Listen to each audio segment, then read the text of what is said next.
Boa noite! Mais um momento nós vamos passar na presença do nosso Deus, orando, pedindo a bênção, a graça e a força do Senhor. Eu me chamo Jeremias Lopes, estou aqui para orar por você e com você e juntos nós sermos edificados e fortalecidos pela palavra do Senhor. Oremos ao Senhor neste momento. Senhor, nosso Deus e nosso Pai, nós te agradecemos e te louvamos por toda a tua bênção, por toda a sua ação sobrenatural sobre as nossas vidas. É o Senhor quem nos enriquece, quem nos fortalece, quem nos ensina, quem nos aprimora. É o Senhor, ó Deus, quem nos faz avançar. Somos totalmente agradecidos ao Senhor por todas as bênçãos concedidas durante este dia. Neste momento, entramos em oração diante da tua presença para interceder uns pelos outros, apresentando aqui os pedidos que foram colocados, Senhor. Ó Senhor Deus, pedimos em favor da família da Cristina, em favor da família da Kátia, em favor da família da Cleonice, em favor da família da Fátima, da Divanilce, do Leôncio, ó Senhor Deus, e dos demais inscritos nesse canal que registraram o seu pedido de oração. O Senhor Deus conhece o que eles estão precisando nas áreas da saúde, emocional, física, financeira, familiar, profissional, espiritual. Venha dar ânimo a estas vidas, venha dar fortalecimento do céu, venha abrir a visão para que eles possam enxergar a tua vontade. Senhor, entra agora com providência, Senhor. Intercedemos uns pelos outros para que o teu favor venha resplandecer sobre nós. Venha abençoar a meditação da tua palavra. Seja conosco neste momento. Nos ensine a tua verdade, Pai, em nome de Jesus. Amém e graças a Deus. Se você deseja que o seu pedido seja colocado aqui, apresentado, para nós intercedermos juntos, deixe o seu pedido de oração aqui nos comentários, que sempre no próximo vídeo nós estamos orando, intercedendo e clamando uns pelos outros, como a palavra de Deus nos orienta a fazer. A oração feita por um justo pode muito em seus efeitos, e nós cremos no poder da oração, na corrente de oração, porque sabemos que quando um povo ele se reúne em oração, Deus movimenta os céus, e isso está em toda a Escritura Sagrada, onde o povo de Deus, um grupo de pessoas, se reuniram para interceder uns pelos outros.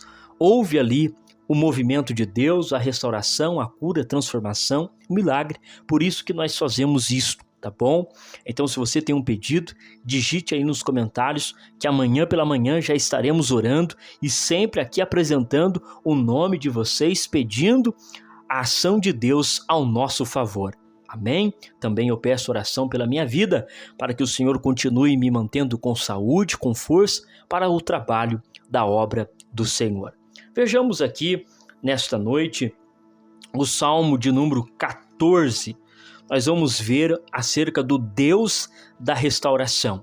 Então fique comigo até o final, porque o terceiro tópico, ele é maravilhoso e muito edificante. Vamos fazer a leitura desse texto sagrado que tem apenas 7 versos.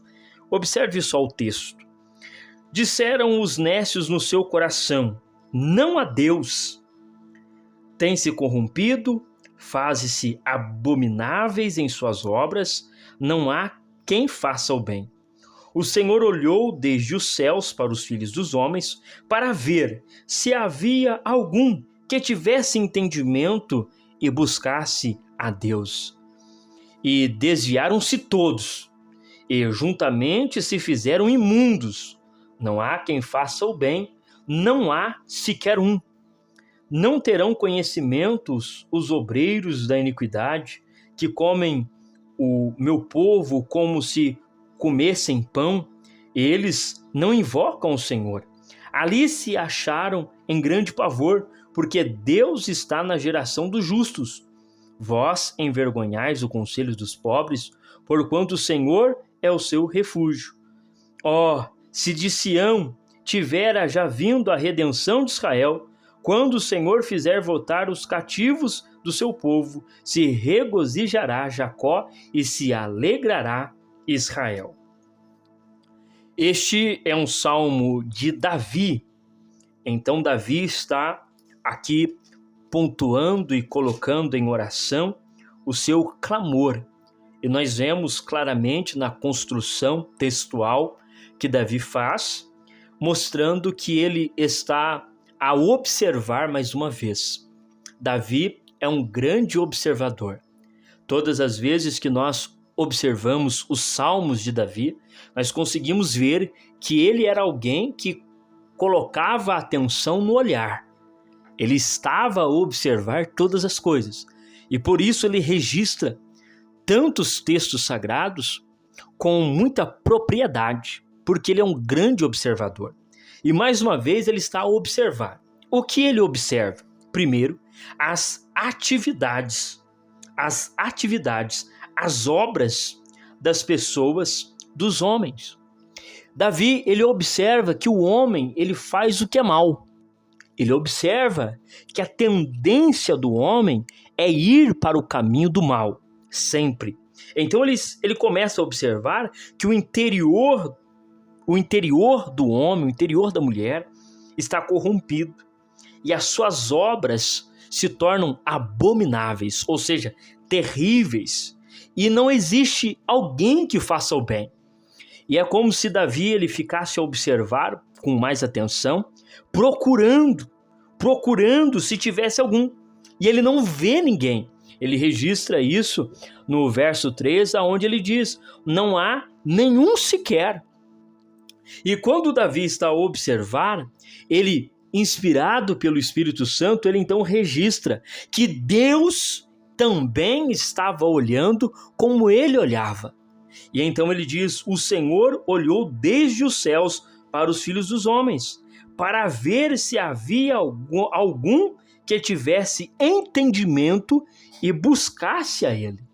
Então Deus, que está no céu, Davi registra isso, que Deus está no céu, olhou para os filhos dos homens, ou seja, para as nações, para as gerações, e procurou alguém que buscasse a ele, e não tinha. Então veja que Davi, ele está descrevendo também a observação de Deus. E ele então registra que o Senhor Deus não achou ninguém que fizesse o bem, nenhum sequer. Ele registra que todas as atividades do povo eram atividades com iniquidades. E não achou ninguém, nenhum sequer, que buscasse ao Senhor justamente. E ele então coloca no verso 7, pedindo ao Senhor acerca de Sião a redenção.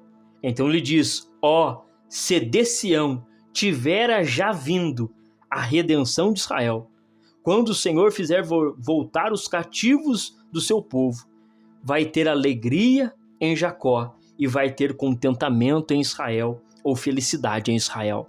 Então Davi ele pontua que existe uma redenção que muda o aspecto das obras dos homens, que transforma o caminhar da sociedade. E aí, então ele coloca isso dizendo: se já tivesse acontecido essa redenção, Israel estaria contente, Israel estaria alegre. Isto é a base textual que Davi coloca.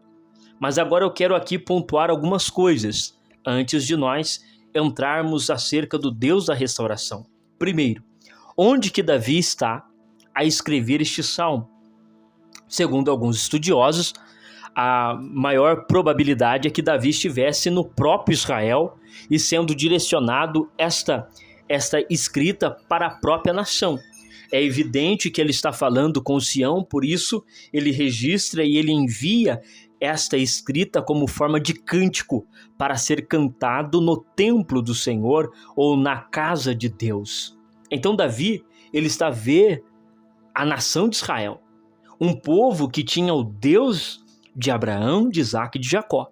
Mas o próprio Davi não consegue ver obras dignas, obras justas, obras de temor. O próprio Davi não consegue.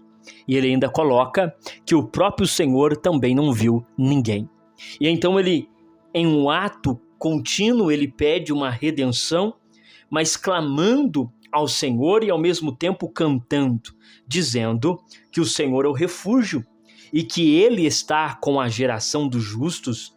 E se a redenção já estivesse acontecido, Israel não estaria em sofrimento, nem angústia nem tristeza, mas estaria em regozijo e alegria. Diante disso, nós conseguimos observar que o salmista pede ao Senhor, então, uma restauração.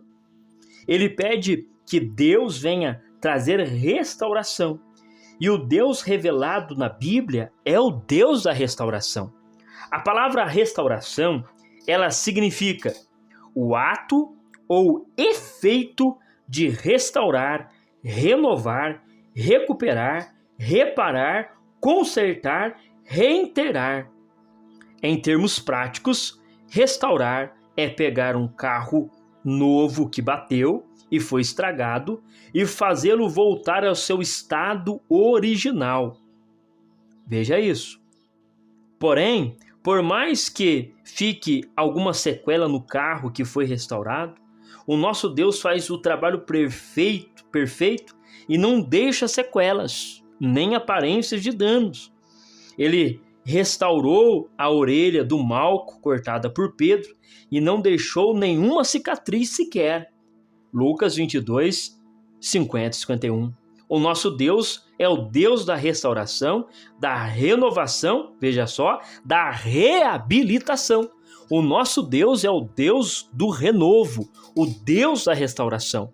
E o que Davi está dizendo no Salmo 14 é justamente isso, que o ser humano ele é ruim, mas Deus é o Deus que faz o homem tornar ao estado original.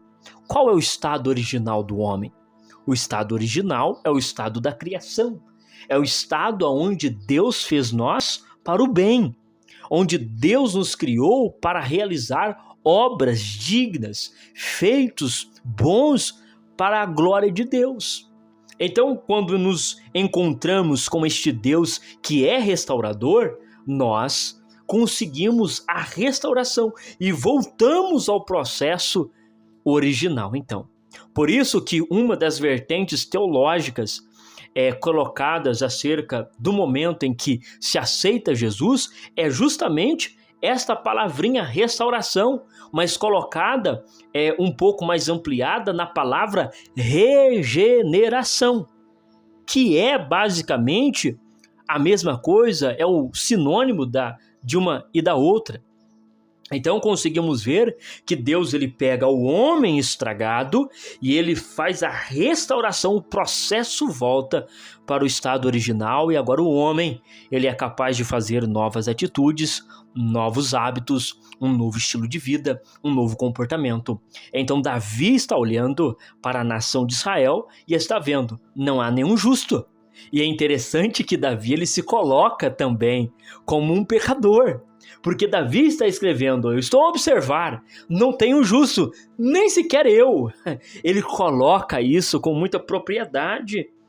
E então ele entende que a restauração, a regeneração, o processo original vai se dar por este Deus que opera a regeneração. E eu quero aqui ver rapidamente com você algumas regenerações ou restaurações que as Escrituras nos apresentam.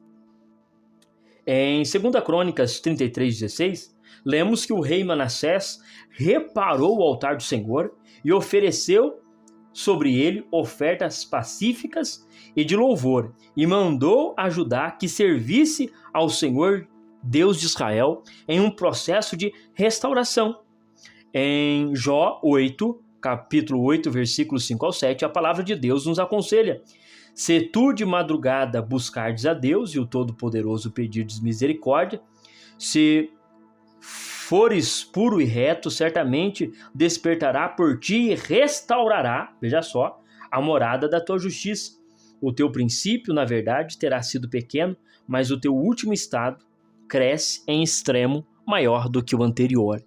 Então o que nós vemos é a declaração aqui no livro de Jó, mostrando que se nós buscarmos ao Senhor, e nos humilharmos diante dele, haverá um processo de restauração. E o nosso estado, por último, será muito melhor do que o estado anterior. É uma restauração completa, genuína, perfeita. Uma restauração que só Deus pode fazer. O Salmo 80, verso 3, o salmista implora a Deus dizendo: faze-nos voltar, ó Deus, faze resplandecer o teu rosto e seremos salvos. Já no verso 1 do Salmo 85, o salmista já agradece pela restauração de Jacó, dizendo: abençoa-te, Senhor, a tua terra, fizeste regressar, deste restauração aos cativos de Jacó. No Salmo 126:1, o salmista diz que, quando o Senhor trouxe do cativeiro os que voltaram a Sião, estávamos como os que sonham. No Salmo 126, agora verso 4, o salmista continua orando e implorando ao Senhor, dizendo: faze-nos regressar novamente do cativeiro, Senhor, como as torrentes do sul. O povo de Deus precisa ser restaurados em vários aspectos da sua vida. O Salmo 126, eles pedem a restauração da terra, Deus concede, mas agora o salmista está pedindo a restauração espiritual. Por isso que o Senhor Deus, ele levanta Neemias para restaurar justamente os muros, mas levanta Jerobabel para trazer restauração ao ofício sacerdotal. O que nós vemos então em ambos os textos é que o Senhor Deus, ele promove a restauração em todos os aspectos, usando cada um na sua distinta área. E é o que nós conseguimos perceber nos livros dos profetas menores. Agora veja só, em Jeremias 33:7, o Senhor ainda diz: e removerei o cativeiro de Judá e o cativeiro de Israel, e os edificarei como no princípio. Já em Naum 2:2, o profeta escreve: o Senhor trará outra vez a excelência de Jacó, como a excelência de Israel, uma restauração completa, porque agora o povo, eles já tinham sido consumidos e destruídos. Eles já tinham sofrido, mas ele estava aqui profetizando, Naum, que o Senhor iria trazer essa restauração. Atos 1:6, os discípulos, preocupados com a restauração de Israel, perguntaram a Jesus: Senhor, restaurará tu neste tempo o reino de Israel? Isso aqui é uma comprovação clara que eles entenderam que o Senhor Jesus, ele é o Deus da restauração. Por isso eles perguntam, embora o Senhor Jesus diz a eles que não convém eles saberem o tempo e as estações, mas é evidente que Pedro e os demais apóstolos, eles identificaram na pessoa bendita de Jesus Cristo esse aspecto de restauração. Por isso eles conversam com o Senhor acerca deste assunto. Em Atos 15:16, os discípulos de Jesus encontraram a resposta do Senhor: depois disso, voltarei e reedificarei o tabernáculo de Davi que está caído, levantá-lo-ei das suas ruínas e tornarei a edificá-lo, ou a trazer restauração. Restaurar é o mesmo que recuperar, reparar, conquistar, renovar, consertar, reconstruir, restabelecer. O nosso Deus é quem recupera, repara, conquista, renova, conserta, reconstrói, restabelece, faz de novo. Aleluia! Graças a Deus. O Salmo 14, então, esta é evidência para nós, que nós servimos um Deus que é o Deus da restauração. Davi olha e diz: não há ninguém que faça o bem, mas em Deus há restauração completa. Ele pode transformar, mudar, modificar toda a história, porque Ele é o Deus da restauração. Diante disso, eu quero perguntar para você: o que você precisa que seja restaurado na sua vida? Eu tenho várias áreas da minha vida que eu preciso que o Senhor restaure, que o Senhor conserte, que o Senhor arrume, que o Senhor dê uma aperfeiçoada. Qual é o seu?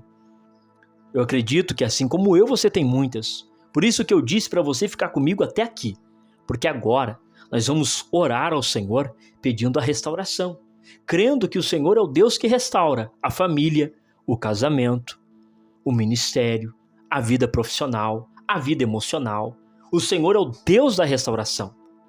E você pode dizer, mas eu sofri muito, eu tive uma grande perda, eu passei uma grande humilhação, eu passei uma grande afronta. Calma, o Senhor é o Deus da restauração. Temos inúmeros textos que nós aqui fizemos menção que apresentam Deus como Deus da restauração. Então nós vamos orar juntos, com muita fé, pedindo a restauração sobre toda a nossa vida. Senhor, nosso Deus e nosso Pai, o Senhor é o Deus da restauração. E nós, Senhor, estamos aqui para pedir ao Senhor que venha restaurar a vida espiritual, a vida emocional, a vida financeira, a vida conjugal, a vida profissional, a vida ministerial. Restaura, Senhor, amplia a visão dos teus filhos e faça eles verem o milagre que está acontecendo. Que o Senhor possa entrar agora e trazer restauração. Aquilo que está quebrado, conserte. Aquilo que estragou, arrume, Senhor. Aquilo que está morto, crie vida. Ó Deus, para ti nada é impossível. Pai amado, use as mãos dos teus filhos para o Senhor operar a restauração. Senhor, use a mente dos teus filhos para eles operarem a tua restauração. Use os teus filhos para eles serem instrumentos de restauração na família, no trabalho, na vida, no ministério, na casa, aonde eles estiverem, Senhor, em nome de Jesus. Amém. E graças a Deus. Que Deus em Cristo Jesus te abençoe, te guarde e te livre de todo mal. E que o Deus da restauração te acompanhe e te guarde. Até o próximo vídeo, querendo Deus.